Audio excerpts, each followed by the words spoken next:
1절 말씀 성경 펴서요. 1절만 다시 한번 다 같이 읽어보겠습니다. 1절입니다. 시작. 길르앗에 우거하는 자 중에 디셉 사람 엘리야가 아합에게 말하되 내가 섬기는 이스라엘의 하나님 여호와께서 살아계심을 두고 맹세하노니 내 말이 없으면 수년 동안 비도 이슬도 있지 아니하리라 하니라. 엘리야는 선지자입니다.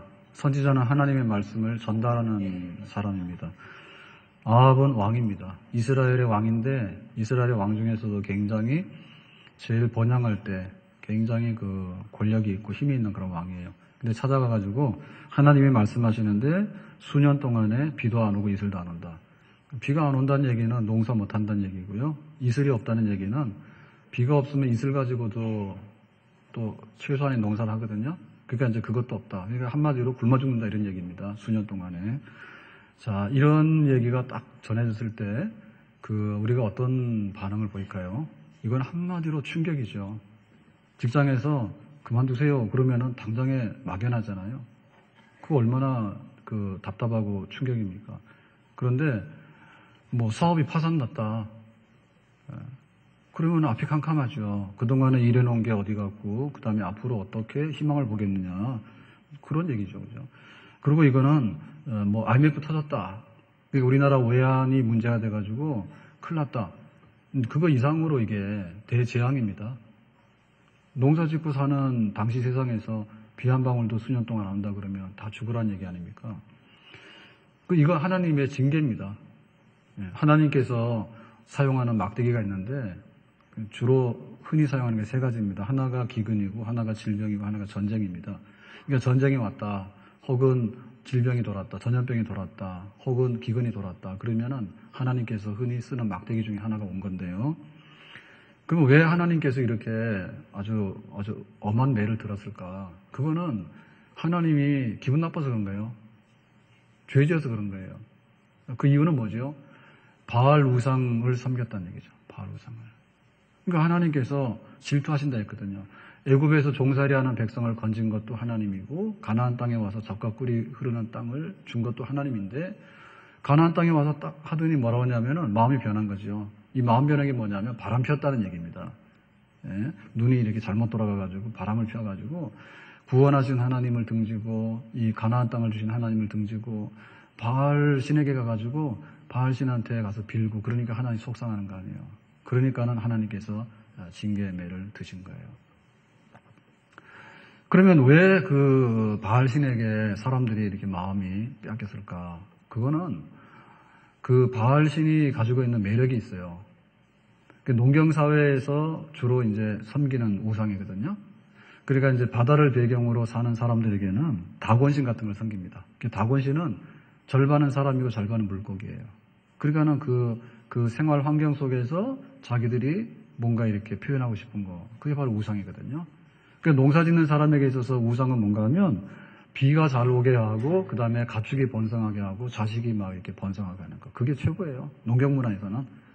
그러니까 가나안 땅에 들어갔더니 가나안 땅에 이제 농경 문화가 발달했는데 이스라엘 백성들 유목민으로 살았잖아요. 그런데 가나안 땅에 딱 들어가면 사람들이 막 하늘에 비를 주는 신을 섬기고 막 가축이 번성하고 자식들이 번성하고 그런 신을 섬기는 게 바알신이라. 그러니까 예전에 자기들이 몰랐던 거잖아. 그러니까 이제 바람을 핀 거죠. 바알신이여 우리에게 비를 주세요.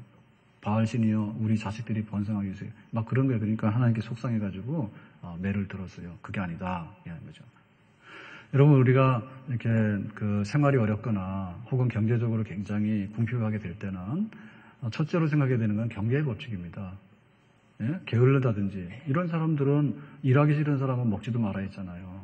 그러니까 게으름이 원인이 아닌가 이거 찾아야 되고요. 그 다음에 두 번째는 뭐냐면 방탕함이에요. 허랑방탕. 수입은 100인데 지출은 막 200을 하고 남 갖고 싶은 거는 다 갖고 싶고 이래가지고는 뒷감당 안 하고 그냥 막 써제낀다. 그러면은 어렵겠죠. 그 다음에 또 어려운 게 뭡니까? 경쟁에서 지는 거죠. 그죠? 다른 사람보다도 지혜가 없고 또 이렇게 시기를 잘못 맞춰가지고 씨 뿌리라고 그래도 남들 다 씨 뿌렸는데 놀다 와가지고 나중 가서 씨 뿌리고 뭐 이렇게 해가지고는 농사가 안 되죠. 그죠? 그러니까 시기적절하게 지혜롭게 잘 경제 현황에 맞는 처신을 하는가. 이제 이런 게 이제 대단히 중요하다 볼 수 있는 거죠. 그리고 또 이제 우리가 자본주의 사회에서는 뭐냐면 돈이 다란 말입니다. 그러니까는 돈 없어서 못했다. 내가 돈만 있으면 투자하고 돈만 있으면 내가 다 산다. 이렇게 했는데 이제 그러다 보니까는 돈 탓할 때도 있고 때로는 부모 탓할 때도 있고 때로는 국가 탓할 때도 있고 우리나라가 뭐 청년들 뭐 문제 또 일자리를 많이 안 만들어주니까 그렇다 뭐 여러 가지 얘기를 할 수 있어요. 예. 그거는 우리가 너무 잘하는 겁니다. 그래서 그건 말하고 싶지 않고요. 성경은 경영학이 아니거든요. 그러니까는 하나님께서는 뭐를 묻는가 하면 그러면 네가 비가 안 오게 되고 경제적으로 어렵게 된 이유가 단순하게 경제 법칙만 있느냐? 그게 아니다. 하나님께서 하늘의 문을 닫았어요. 하나님께서 비를 안 내리신대. 그러니까 이것은 뭐냐면 영적인 문제예요. 그러니까 우리는 영적인 걸 살펴야 되는 겁니다. 아멘?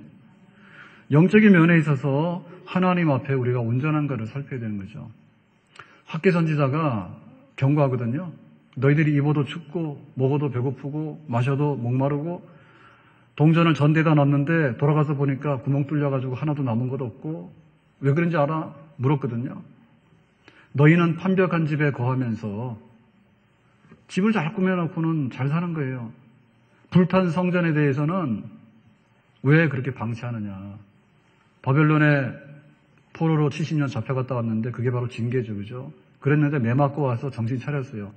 그래서 돌아온 해에 그 다음 해에 준비해가지고 솔로몬의 성전이 붙었으니까 그 불탄 성전을 재건하기 위해 가지고 기초도를 놨습니다.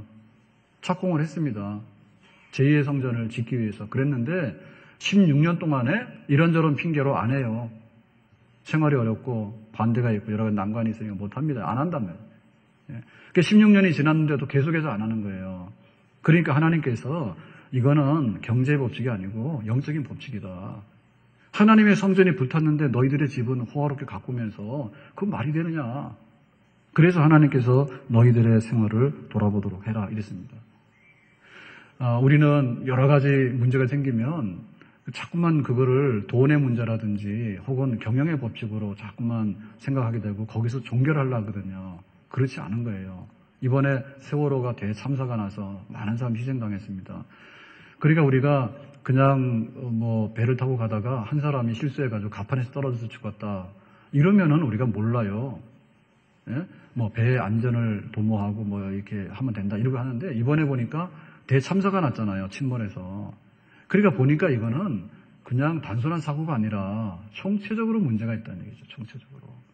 예? 총체적으로 뭐 배를 개조한다든지 혹은 또 뭐 이렇게 화물을 실는데 뭐가 안 맞지. 하여튼 간에 전부 다가 옳은 게 하나도 없잖아요. 그리고 그것도 실수가 아니고 뭡니까? 그야말로 법을 무력화시켜가지고 막 한 거 아닙니까? 예, 그래서 좀 와서 조사받아라 그러니까 또 유병원이 도망갔잖아요. 왜 그렇게 안 잡힌대요? 좀 잡으라 기도 좀 해요. 예. 그러니까 또 저쪽에 모여가지고는 구원파에서는 또 안 잡히라고 기도를 하는가 보지. 그러고 도망 다니겠죠. 도대체 하나님께서 어찌 하시려는지. 배도 못 건져서 지금 황당한데 도망간 범죄자도 못 잡아가지고 대한민국이 어떤 나라인데 말이요. 그런데 보니까 우리가 놀라지 않습니까? 예? 막상 이렇게 큰 사건으로 딱 터지고 보니까 이게 죄의 문제지 단순하게 무슨 뭐 파도가 쳤다든지 사람이 잠깐 실수한 게 아니라 이거는 뭐 거의 고의적인 살인이 아닌가. 예? 우리가 그렇게 이제 판단이 되어지잖아요. 그러니까 영적인 이유가 있다는 것이죠. 예? 소돔성이 망할 때는 음란해가지고요. 동성연애가 만연이 되고 임금체불이 만연이 됐어요. 일 시키고 돈도 안 주고 하니까 사람들 아우성치니까 하나님께서 그냥 불태워버린 겁니다. 도저히 구제불능이나 해가지고. 또 노아 시대에는 그 홍수 심판으로 하나님께서 세상을 깨끗하게 쓸어내는데 더러워가지고 볼 수가 없다는 거죠. 그러니까는 우리는 항상 영적인 면에 있어서 하나님 앞에 어떻게 되어 있는가. 그러니까는 지금 수입이 좀 줄었다 혹은 경제적으로 약간 위기가 왔다라고 할 때 그것만 가지고 우리가 판단할 게 아니라 영적인 기근이 왔는가, 예? 영적으로 빨간불이 안 들어왔는가, 예? 그 점을 우리가 하나님 앞에 봐야 되겠다. 우리가 그 양식이 기근인 것도 있지만은 하나님 말씀에 기근이 들면 그게 더 위태롭거든요. 그러니까 우리가 목마른 것도 문제가 되지만은 성령의 생수가 끊어져가지고 성령을 근심케 하는 것은 더 위기 상황이에요. 우리가 양식이 없어가지고 경제적인 궁핍도 있지만 우리 식구들끼리 사랑이 끊어지면 그게 더 위기입니다.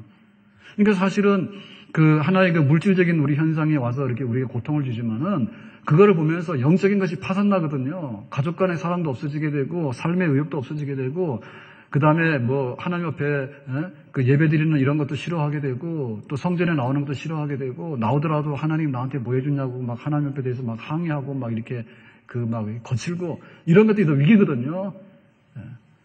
영적으로 바로 섰는가? 그러니까 이것은 하나님께서 우리에게 말씀하시는 거예요. 하나님께서 왜 하늘의 비를 막겠는가? 하나님이 기뻐하시면 그 비를 막을 수가 있겠는가?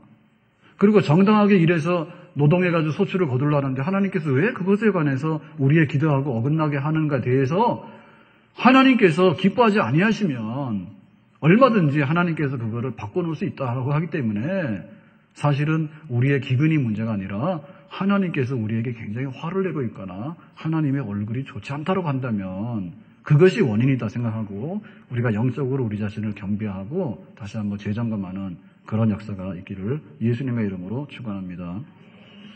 자, 그런데 오늘 이 말씀을 보니까 엘리야가 기근이 오니까 어디로 피했습니까? 그리 시냇가로 피했습니다.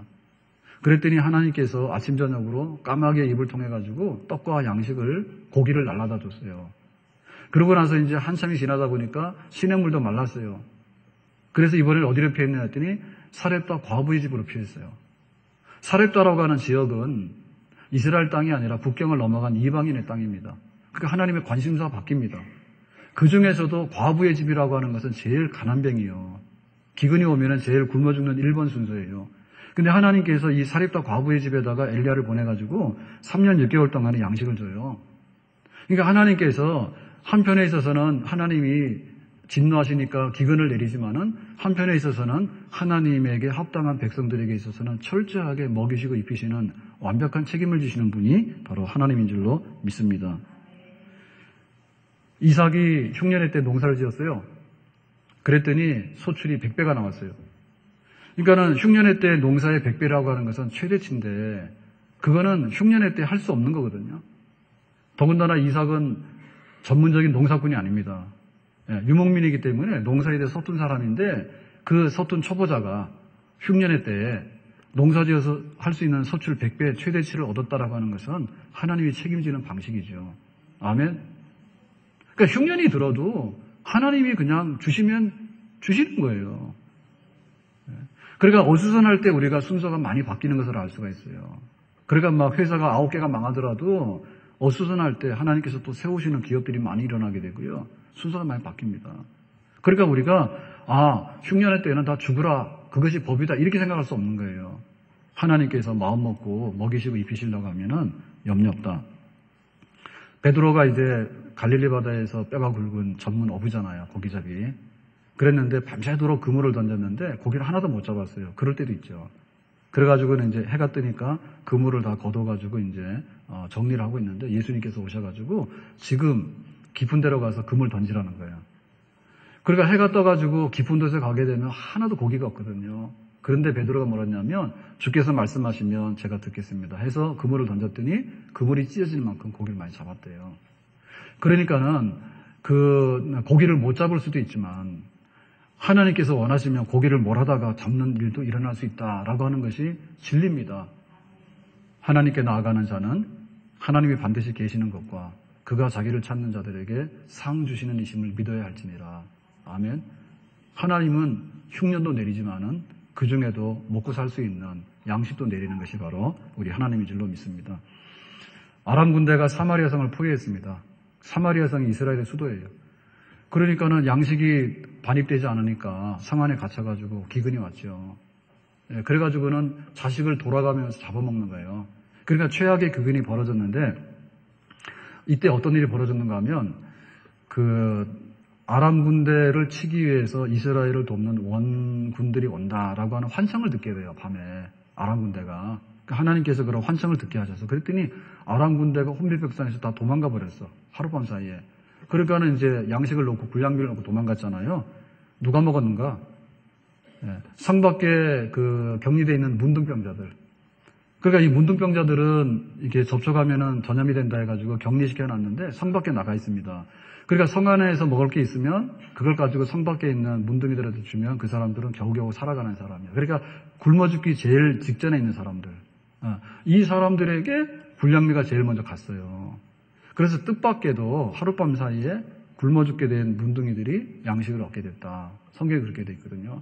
그렇기 때문에 우리가 기근이 올 때, 우리에게 물질의 그런 어려움이 가중될 때 첫 번째 기억나야 되는 것은 이거 혹시 하나님께서 나에게 징계하는 거 아닌가 이거 생각해야 되고, 두 번째는 뭐냐면 그렇지 않다면 그리고 내가 징계받을 만한 일을 했다 하더라도 회개했다면 하나님께서 나를 기뻐하시고 나를 완전하게 책임져 주신다고 하는 그런 믿음을 가져야 될 줄로 믿습니다. 예수님께서도 이거를 입증하셨어요. 하늘에 나는 새를 봐라. 누가 지금 주인이 있어가지고 새들한테 먹이를 줍니까? 그런데도 새들은 잘 날아다니거든요. 그리고 들에 핀 백합화를 봐라. 얼마나 아름다운 옷을 입었는가. 그러니까 먹고 마시고 입는 일에 대해서 너희들이 걱정하지 마라. 너희들은 하늘에 나는 새보다도 들에 핀 백합화보다도 존귀한 하나님의 자녀들이다. 말씀하셨습니다. 아멘. 그러니까 하나님께서는 세상을 지으신 분이에요. 그러니까 세상을 지으신 분이 하나님의 자녀들에 대해서 먹고 사는 문제를 감당 못한다. 나는 파산이다. 이런 법은 없습니다. 지금 우리 교회 로비에서 교회 마당에 싹 보면 여기 지금 홀토 농장에 풀들이 막 돋아가지고 지금 막 새파랗게 됐습니다. 잡초인데도 멀리서 보면 이뻐요. 그런데 그 들에서 난 풀들이 꽃들이 있어요. 꽃들이. 그래서 지금 보면 주로 하얀 꽃들이거든요. 하얀 꽃들이 그 야생화들이 이름 없는 야생화들이 있는데 한번 보고 가세요. 그래서 우리가 그런 용기를 가져야 됩니다. 시청각 교육인데요. 하나님께서 왜 이렇게 먹고 살기 힘든가라고 밥그릇을 보고 비었다라고 생각하기 전에 들에 가서 어떻게 이 풀들이 자라나게 되고 어떻게 꽃들이 그 아름다운 꽃을 피우게 되는가를 보세요. 하나님께서 마음 먹어서 은혜를 거두지 아니하시면 우리의 양식과 우리의 입을 옷과 우리의 모든 삶을 하나님께서 완전하게 책임져 주신 줄을 믿습니다. 그래도 의심이 되면 방법이 있어요. 예수님의 십자가를 생각해 보세요. 교회에 들어오신 분은 다 예수님 믿는 분들이죠. 예수님께서 우리의 죄값을 대신해서 고난받고 십자가에서 죽으셨습니다. 아멘. 우리가 예수님의 십자가의 죽음이다, 그것은 나를 위한 것이다 라고 받아들여서 그리스도인이 돼서 세례받고, 그렇다면은 목숨까지라도 우리를 대신해서 내놓으신 예수님께서 우리의 밥그릇 문제에 대해서 나는 책임 없다 혹은 나는 책임질 수 없다라고 하시겠는가? 아니죠. 여러분, 자녀들을 출산해가지고 양육하면서요, 정말 목숨을 바꿔서 내 자녀를 얻었습니다. 그랬는데, 야, 엄마는 배고프니까 너는 굶어 죽어. 그럼 뺏어 먹는 엄마가 있어요? 모르지요, 또 요새 그런 엄마 있는지.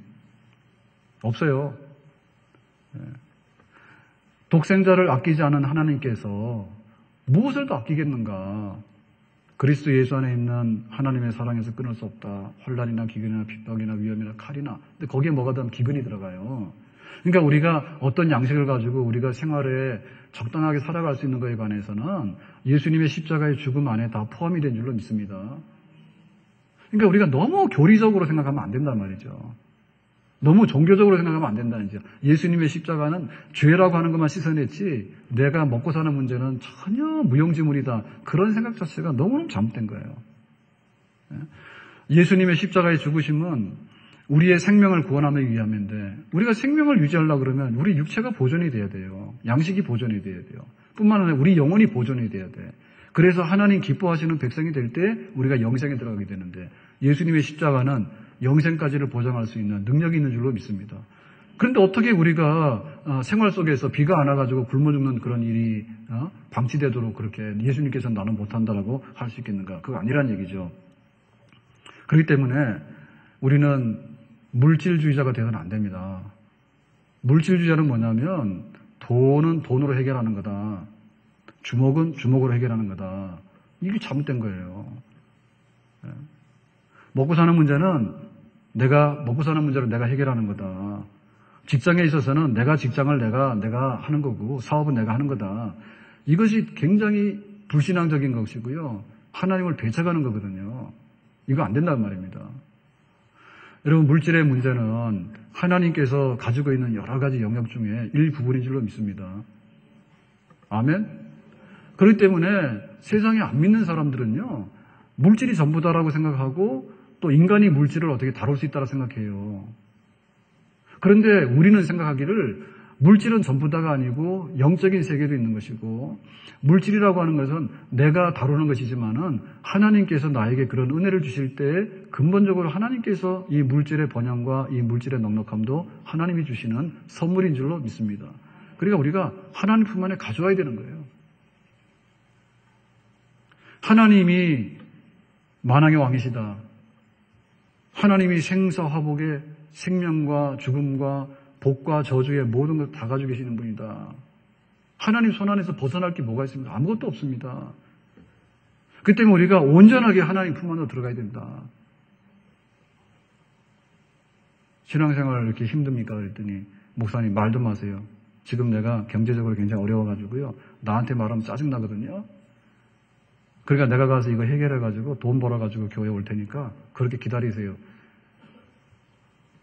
여러분, 자식 중에서요, 진짜 불효자식하고 효자하고 다른 게 있는데, 효자는 뭐냐면 그래도 부모 말 잘 듣고 부모님하고 소통이 되는 사람이에요. 내가 돈 벌러 가더라도. 근데 불효자식은 뭐냐면 부모님 가만 계세요. 내가 돈 벌어오기 전에 부모도 모두 없어요. 날 찾지 마세요.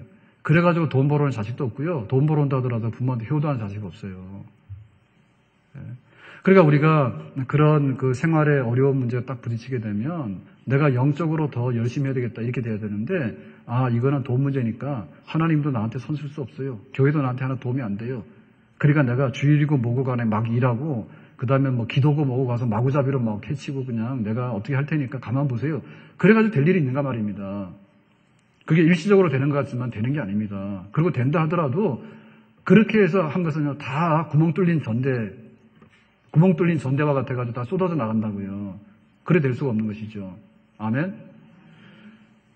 그 다음에 우리가 두 가지 원리로 할 수가 없는 거예요. 신앙생활은 교회에서 잘하고 바깥에 가서는 내가 제주껏 해서 내 삶을 꾸려간다. 이것도 잘못된 겁니다. 이게 제주가 좋은 건데요.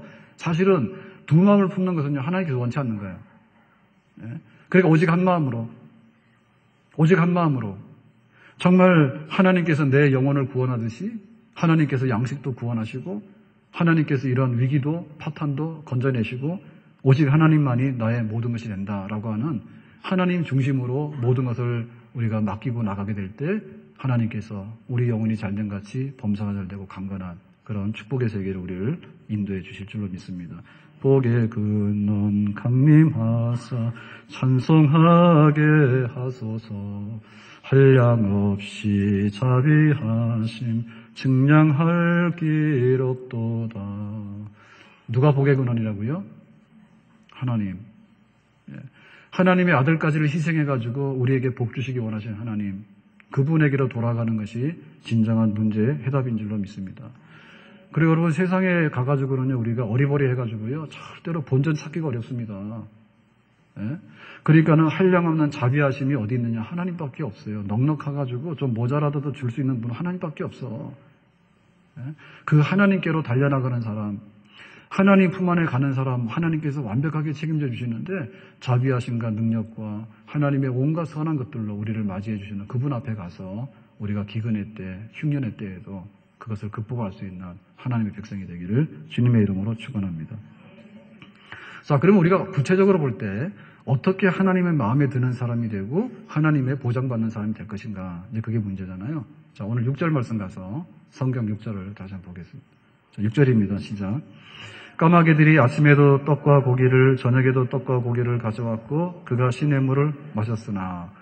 자, 여기 보면 까마귀가 엘리야에게 아침 저녁 밥을 갖다 줬다는 얘기죠. 식사를. 이걸 보면 굉장히 감동이죠. 감동이 기적이죠, 기적.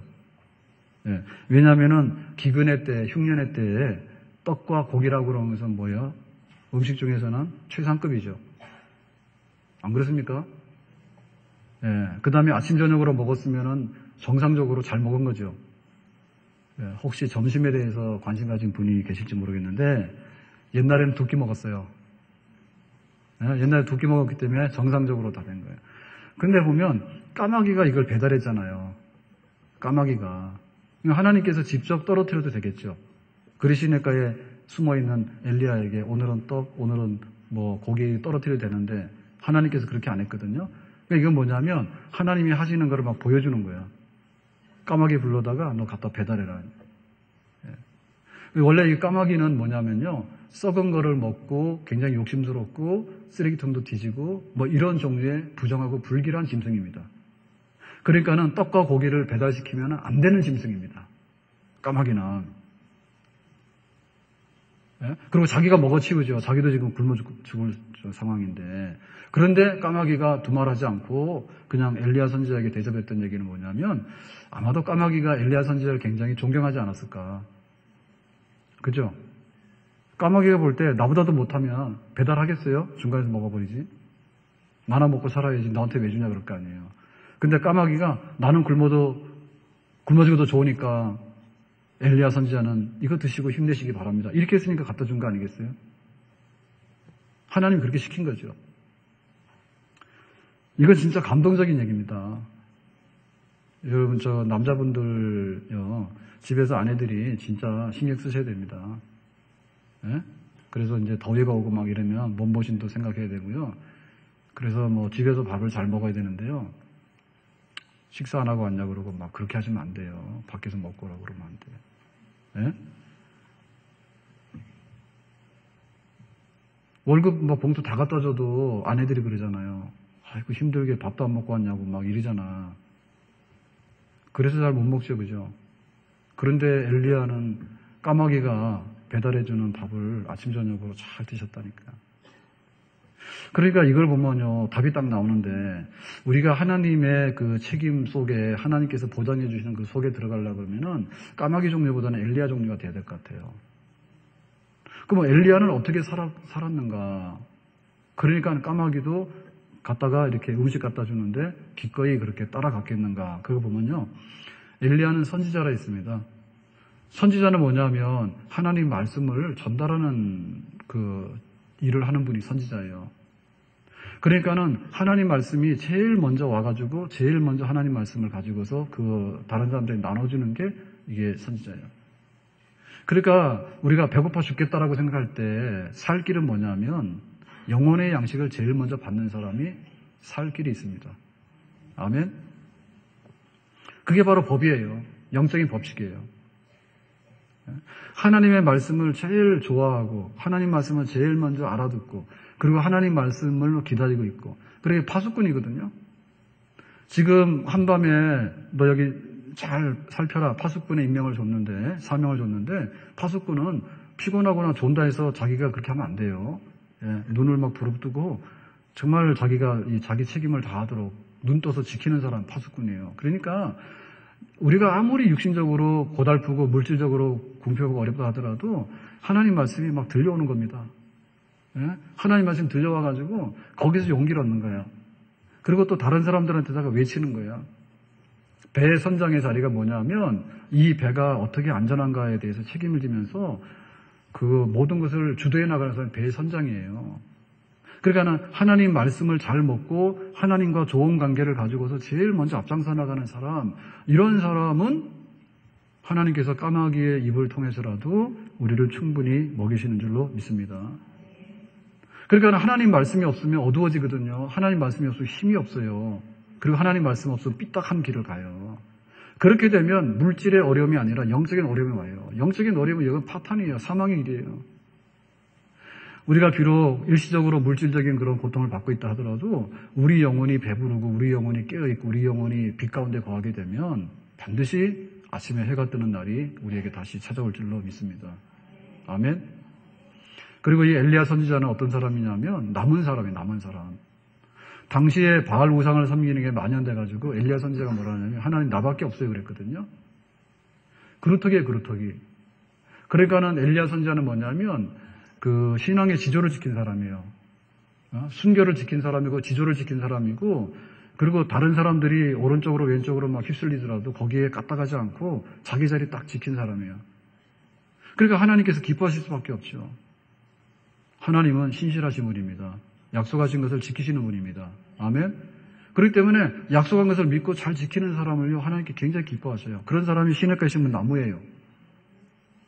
그러니까 우리는 성공한 사람들을 보게 되면요, 자기가 어렵다 해가지고요, 양심도 팔아먹고 거짓말도 하고 돌아다 이럴 때는요, 하루하루 연명을 합니다. 그러다 보면 한 달 가면 다 뻥크나요. 자기 본색이 다 드러나가지고요, 안 되는 사람이에요. 그런데 어려울 때도 약속을 지키고요, 어려울 때도 자기 중심을 지키고요. 사람이 짐승이 아니잖아요, 그죠? 근데 사람이 어렵다면 뭐냐면 괜히 남의 것 하기 위해서는 도둑질도 하게 되는 거고요. 괜히 뭐냐면 강도짓도 하게 되는 거예요, 가서. 왜? 내가 어려우니까 나한테 묻지 마 해가지고는 비윤리적이고 불법하게 되고 이러고 하거든요. 그 영적인 면에서도 마찬가지란 말입니다. 핑계거리가 많지만은 그럼에도 불구하고 하나님 앞에 내가 해야 될 것, 하나님 앞에 내가 지켜야 될 것, 하나님 앞에 내가 가야 될 길, 그거를 뚜벅뚜벅 걸어가는 사람, 순결한 사람, 정말 영적으로 깨끗한 사람, 그릇이 준비된 사람, 이런 사람을 하나님께서는 기억하시고 반드시 기근의 때가 물러가고 풍요로운 때를 다시 한번 그들에게 허락해 주시는 줄로 믿습니다. 그래서 엘리야가 살았던 환경을 보면요, 그리 시냇가예요. 그리 시냇가에는 사실은 아무것도 없죠, 그죠? 그리고 사렙다 과부의 집이에요. 그 사렙다 과부의 집이라고 하는 것은 이방 땅에 그 가난한 과부 집에 가면 아무것도 없는 거예요. 그런데 그런 불리한 환경 속에서도 좋았던 것은 뭐냐면 하나님 앞에 구별되게 사는 데 있어서는 아무런 장애물이 없었어요.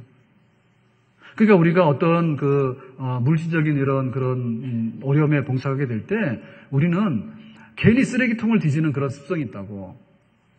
가가지고 사람 많은 데 가가지고 막 어떻게 해가지고 뭔가 이렇게 모면하려고 하는데 그것도 중요하지만 더 중요한 것은 뭐냐면 하나님과 구별된 장소. 예를 들면 기도하는 골방이죠.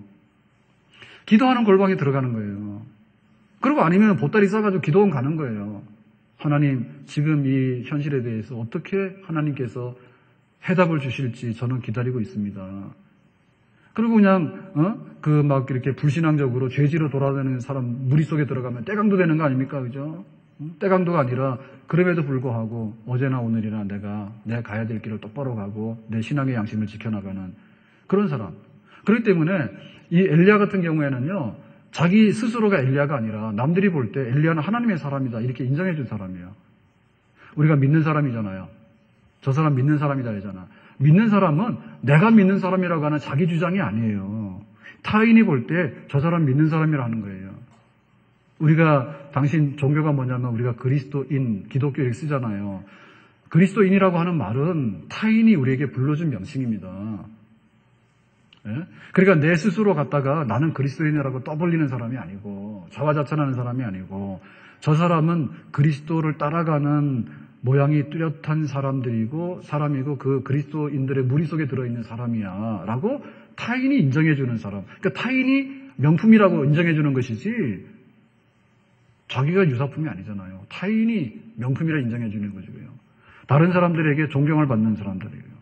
함량 미달이 아니라 정품이에요, 정품. 예, 이런 사람. 그러니까 하나님께서 왜 이 흉년의 때 하나님이 기뻐하는 백성들이 굶어 죽는데 함께 휘둘려 가도록 하겠는가? 그렇게 안 합니다. 아멘? 그러니까 우리가 구체적으로 내 삶에 대한 부흥을 어떻게 일으킬 거냐 그런 열망이 와야 되는 거예요. 그래서 이거 돈 문제니까 막 시궁창에 들어가서도 진흙창에 들어가서도 내가 어쨌든 간에 살아남아야 된다고 하는 그런 게 아니라 우리가 생활에 대해서 열심을 내야 되죠. 생활에 대해서 열심을 내야 되는데 내가 어떻게 하나님의 백성답게 하나님이 책임져 주는 사람답게 내가 먹을 걸 까마귀가 와서 뺏어가면 안 되잖아요. 그죠? 까마귀가 먹을 거를 하나님께서 뺏어가지고 나에게 먹이실 만큼 내가 하나님의 마음에 들고 기쁨이 되는 그런 사람인가에 대해서 우리가 이런 때를 향해가지고 이런 때를 맞이해가지고 우리의 삶의 진정한 부흥을 일으켜야 될 줄로 믿습니다. 우리가 병원 가서 이렇게 입원해 신세를 지잖아요. 그럴 때 딱 두 종류입니다. 하나는 뭐냐면 신세 한탄하는 사람이 있어요. 그런 사람은 안 돼. 그런데 내가 살아왔던 건강한 날들이 얼마나 큰 축복이었는가를 생각해보고 그리고 내가 다시 건강을 회복한다면 하나님 앞에 나가서 어떻게 내가 건강하게 보람있게 살아야 되겠는 생각하고, 그럴 때 진정으로 우리 삶의 껍질이 벗겨지게 되고 정말 알고게 되면서 하나님께서 우리에게 주시는 새로운 축복을 받아 나올 수 있는 그런 부흥의 자리가 그곳에서 펼쳐지게 되는 줄로 믿습니다. 아멘. 하나님께서 원하는 그거예요. 그러니까 내가 어려울 때일수록 뭐냐면 하나님을 가까이 가고 하나님을 만나는 역사가 함께 병행하게 될 때, 그때 하나님께서 우리를 기뻐하신 줄로 믿습니다. 어려운 일 당할 때 나의 믿음 적으나 의지하는 내 주를 더욱 의지합니다. 하나님 앞에 나가서 하나님을 열망하는, 여러분, 우리가 낡은 것에는요 좋은 것도 담을 수가 없어요. 신라 시대가 말기로 가게 되면요 굉장히 무능력하고 부패합니다. 그러면 이제 고려 시대가 쓰게 돼가지고 민심을 수습하면서 왕건이 이제 그 고려를 세우잖아요. 그런데 고려 시대가 여차여차해서 가니까요 나중에 무기력해져요. 예? 뭐 문신의 난이 일어나게 되고요, 무신의 난이 일어나게 되고요. 그리고 또 무신들도 결국에는 자기들만 위하는 것이 강화도에 선도해가지고, 강화도 가서 한 게 뭐가 있습니까? 네? 거기서 그냥 자기들 잘 먹고 잘 산 거지. 여기 육지에 있는 백성들은 다 짓밟히고 다 약탈당하고 그랬잖아요. 한 거 없잖아요. 그러니까는 나중에 요즘 정도전 하는데, 정도전에서 보면 새로운 나라를 건설해야 된다. 백성이 주인이 된 나라를 건설해야 되는데, 그건 뭐 귀족들이나 이런 사람들이 땅 다 가지고 있는데 땅 다 가지고 자기들 잘 먹으면서 세금 안 내고 국가에 대해서는 기여를 안 하니까, 그러니까 이 나라는 망하는 수밖에 없죠. 그러니까는 그 물질의 어떤 그 풍요로움이 다시 올라 그러면요 새로운 그릇을 만들어야 됩니다. 마음이 새로워지게 되고요, 누가 백성이고 누가 주인인지, 그리고 이 땅에 누가 일을 해야 되는지 이런 게 정립이 안 되면요 낡은 땅에서는요 새로운 풍요로운 시대가 올 수가 없어요. 아멘. 우리가 조선시대 때 보면 그 성리학 가지고 굉장히 오래도록 지탱을 하잖아요. 이게 일부 좋은 게 있죠, 그죠? 그러니까는 그 고려에서 조선으로 가서 조선이 든든하게 돼가지고 이런 거를 누려왔지만은, 그런데 이게 더 이상의 근대 문명에 대해서요 반응을 보이지 않아요. 그리고 결국에는 먹고 사는 문제가 피폐하지 않습니까? 예? 동학혁명이 일어났는데 농민들이 먹고 살기 어렵고 부패하니까 그런 혁명을 하는 거 아닙니까? 그랬더니 또 막 일본이랑 청나라랑 와가지고는 우리나라 땅에서 지들끼리 싸우고 말이요. 그리고 또 일본이 이기니까 우리 거라 그러고, 이게 뭐냐면 이게 낡은 그릇이에요. 새로운 게 담길 수가 없어. 그러니까 그 동학혁명이 결국에는 새로운 시대 정신을 요청하는 거예요. 이렇게 낡아가지고 안 된다. 그리고 막 청나라가 중국이 우리를 다 이렇게 보호해주고 먹여주는 줄 알았더니 중국도 나가 떨어지잖아요. 그러니까 새로운 거에 대해서 그 기대하지 못하고 그걸 준비하지 못하니까 결국에는 가난하게 되는 거고, 밟히게 되는 거고, 착취당하게 되는 거고, 뺏기게 되는 것이거든요. 예? 하물며 하나님과 영적인 관계가 바로 서기 전에는 우리에게 하나님께서 풍요롭게 하고 새롭게 하는 새로운 시대를 열어주지 않습니다. 그러니까 결국에 보면요, 이 인류 문화의 그 진보와 발전에 있어서요, 그 새로운 영적인 발견하고요, 우리의 생활의 질적인 향상하고는 굉장히 밀접하게 연관되어 있는 거예요. 그러니까 영적으로 부흥하게 된 때가 새로운 그 축복의 때로 가는 것이고요, 영적으로 쇠락해 있을 때는요 물질 문제가 망가지거나 물질 문제가 썩어서 배가 터지는 거예요. 안 되는 거예요. 아멘. 그러니까 우리가 어떻게 하나님의 마음에 드는 사람이 되는 것인가에 관해서 그것이 결국에는 물질의 풍요로움이다. 아멘. 하나님 앞에 풍요로운 것이 결국 물질의 풍요로움이에요. 지난주 우리가 부흥 성행을 했는데 주제가 이제 주여 우리에게 부흥을 그랬어요. 그 부흥 리바이벌이라는 것은 뭐냐 그 설명하면서 그랬거든요. 부흥이라고 하는 것은 사람 많이 모이거나 이런 게 아니다. 예? 부흥이라고 하는 것은 결과는 사람이 많이 모일 수 있겠지만 부흥이라는 건 뭐예요? 보지 못했던 하나님의 얼굴을 보는 거예요. 느끼지 못했던 하나님의 임재를 내가 느끼는 거예요. 그리고 하나님의 거룩과 영광에 대해서 우리가 일찍이 몰랐던 차원의 새로운 차원의 하나님의 영광과 부흥을 경험하게 되는 거예요. 그게 바로 부흥입니다. 이게 얼마나 큰 축복이고 이것이 얼마나 큰 새로운 세계인지 몰라요. 그러니까 이런 새로운 세계를 향해서 만약에 유럽이 말입니다. 유럽이 지금 유럽과 미국 같은 데서 세계의 부를 다 가져갔잖아요. 근데 이렇게 된 건 뭐냐면 신대륙의 발견하고 굉장히 연관이 있죠. 그러니까 신대륙에 발견해서 나중에 이제 식민지를 개척하고 해가지고 사실은 남의 거를 다 뺏어간 거 아닙니까? 그죠? 근데 어쨌든 간에 그 신대륙의 발견이라고 하는 그런 새로운 역사가 있었는데요. 만약에 유럽의 땅, 유럽의 좁은 땅 안에서 지들끼리 찌고 뽑고 싸웠으면 더 이상 할 수 없었을 거예요. 그런데 새로운 세계를 향한 모험심도 있었고요. 새로운 세계를 향한 그런 비전이 있었거든요. 그 새로운 세계를 보는 거예요. 그러니까 우리가 볼 때 하나님과의 관계가 그냥 막 한 50년 무분둥입니다. 이거 가지고 안 되는 겁니다. 영적인 혁신이 일어나게 되는데 영적 혁신이 바로 부흥이에요. 그러니까 이것이 얼마나 큰일인가. 새로운 신대륙을 보는 것보다 더 큰일이죠. 우리가 지금 이렇게 사람이 나이를 먹으면 살아가잖아요. 근데 이게 대책이 없는 겁니다. 지금 이게. 새로운 세계를 경험하게 되는데 늙어가지고요. 맛있는 음식이 맛도 없어요. 늙어가지고 세계 일주라 그러면요. 힘들어서 못 가요. 세계 일주도 젊어서 가는 거지. 머리 빠지지, 눈이 어두워지지, 손발이 떨리지, 다리가 후들거리지. 어딜 갑니까? 그런데 우리가 갈 수 있는 게 있거든요. 우리의 겉사람은 후패하나 우리의 속사람은 날마다 새롭다 했어요. 그러니까 우리가 영적으로 하나님께 가까이 갈 수 없는 사람들이 하나님께 가까이 가는 거는 정말 이루말 수 없는 축복이고 우리가 그것을 반드시 누려봐야 되는 그런 진정한 축복의 새로운 세계인 줄로 믿습니다. 그런 영적 부흥을 해야 되는 거예요.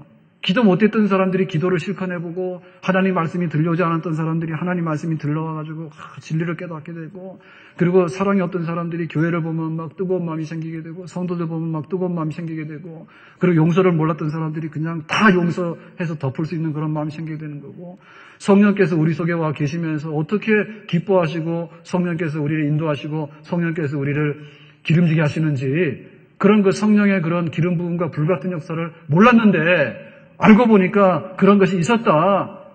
그렇게 되는 그 영적인 그런 부흥의 세계로 가는 것이 우리의 해답이고 세상에 있는 우리의 육체라고 하는 것을 다 놓고 가는 겁니다.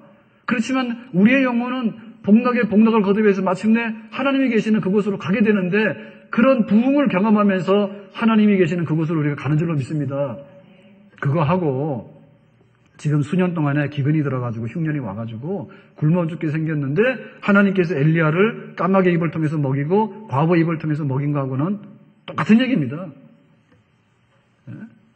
그러니까 하나님의 진정한 영적 세계를 부흥하게 되는 그런 역사는 우리 영혼이 잘 되기 때문에 하나님과의 관계가 잘 되기 때문에 하나님께서 반드시 우리의 일상생활로 돌아와가지고 비가 오고 농사하고 소출을 거둬들여서 우리의 양식을 뿌려가면서 우리의 가정을 뿌려가면서 우리가 정상적으로 살아가는 것은 하나님께서 또한 주시는 새로운 부흥의 또 다른 면인 줄로 믿습니다. 아멘? 그러니까 이게 바로 구름기둥 불기둥이에요. 낮에는 구름기둥, 밤에는 불기둥이 되는 거거든요. 결국에 영적인 리바이벌이 결국에 우리 삶의 리바이벌로 일어나게 되는 것이에요. 우리 삶의 그릇이 엘리야처럼 바뀌어지게 되고 까마귀가 아니게 되면 하나님께서 까마귀 입을 통해서 엘리야를 먹이시는 그런 물질과 우리의 일상생활에 부족한 것도 다 채우시는 분인 줄로 믿습니다. 근데 이제 우리는 어떻게 됐는가 하면 순서를 잘못했죠. 먹고 사는 문제는 하나님 안 해주세요? 내 손으로 알아서 할게요? 만약에 그것도 안 주시면 나는 하나님 외면하고 교회 안 와버릴 거예요? 이렇게 하니까는 해결이 안 되는 거예요. 오늘 우리는 우리 영혼의 새로운 세계를 꿈꾸는 그런 영적 부흥과 함께 우리 삶에 기근이 들고 우리 삶이 피폐하고 우리 삶이 파탄나는 지경에서도 하나님께서 어떻게 먹이시고 어떻게 입히시고 기르시는가에 관해서 정말 하나님 다음을 경험할 수 있는 우리 삶의 현장에서도 새로운 부흥을 경험할 수 있기를 예수님의 이름으로 축원합니다. 여러분, 물질을 물질로 해결한다 생각하는 것은 어리석은 생각이고요. 돈은 돈이 해결한다는 생각도 대단히 하나님 보실 때는 싫어하시는 생각이에요. 그리고 교회에 와서는 예배만 드리게 가면 되고 나가서 일하는 거는 내가 알아서 한다라고 교회와 우리의 생활의 터전을 격리시키는 것도 대단히 잘못된 것이에요. 우리가 예배 드릴 때 하나님의 은혜를 경험하는 이걸 가지고 나가서 우리의 가정과 일터를 기름지게 하는 것, 하나님께서 반드시 그 가운데 양식을 주시고 우리의 삶의 넉넉함으로 채워주시는 하나님이 되시는 줄로 믿습니다. 기도합니다. 하나님 아버지, 오늘 우리에게 주신 말씀대로 수년 동안의 기근의 때를 엘리야 선지자가 어떻게